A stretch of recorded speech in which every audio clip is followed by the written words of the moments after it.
اهلا وسهلا بيكم. النهارده هتكلم عن دهانات جوتن والافكتس المختلفه بتاعتها مع عينه فيزيكال سامبل من الدهانات.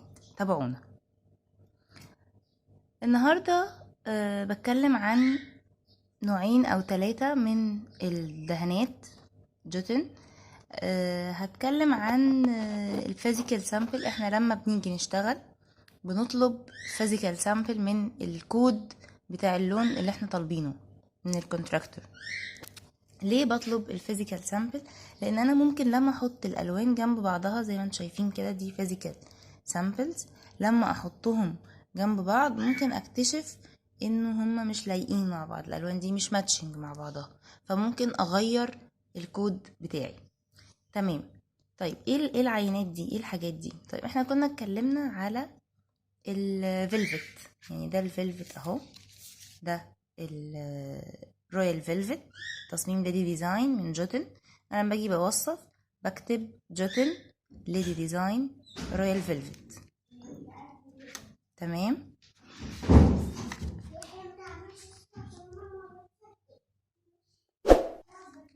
اهو انا ده عندي اللون وبكتب الكود بتاعه اللي هو بيبقى مكتوب تحت بالرقم بتاعه. تمام. لما الرسومات تروح للكونتراكتور هيبدأ يعمل لي فيزيكال سامبل زي دي. تمام. بتبقى على خشب. تمام. بتبقى على خشب وباين فيها الافكت بتاع اللون اهو، خشب اهي وباين افكت اللون. فانا بشوفها، والله انا كنت مختاراها مع الرومانو اهو، ادي الرومانو، دي العينة بتاعتي اهي، وانا شايفاهم هما ماتشنج مع بعضهم. طيب انا الرومانو كنت مختارة اهو، من الرومانو اهو كنت مختارة العينة دي بالكود بتاعها اهو. تمام. طيب انا شايفاهم ماتشنج مع بعض، فانا هديله ابروفال على السامبل دي. ايه تاني؟ مثلا انا مختارة بيرد، كنت مختارة بيرد اهو، اجيب الكارتيلا، انا مختارة البيرل ده. تمام. طيب هو جاب لي سامبل اهي، دي البيرل نفس درجة اللون اهو، لو حطيناهم جنب بعض هما نفس درجة اللون تقريبا.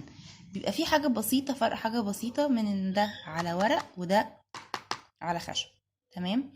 وكنت برضو مختارة من نفس الدرجة دي ان هو يعملهولي فيلفت، فهو برضو عمل لي سامبل تانية اهي بالفيلفت. يمكن هو الفرق مش باين قوي في الكاميرا، بس هو في الحقيقة باين ان ده فيلفت زي ده، وده بيرل بس ده نفس درجة ده. تمام. وكان في الوان عادية درجة لون برضو كنت مختاراها، وعمل لي عينة ليها هنا وهنا.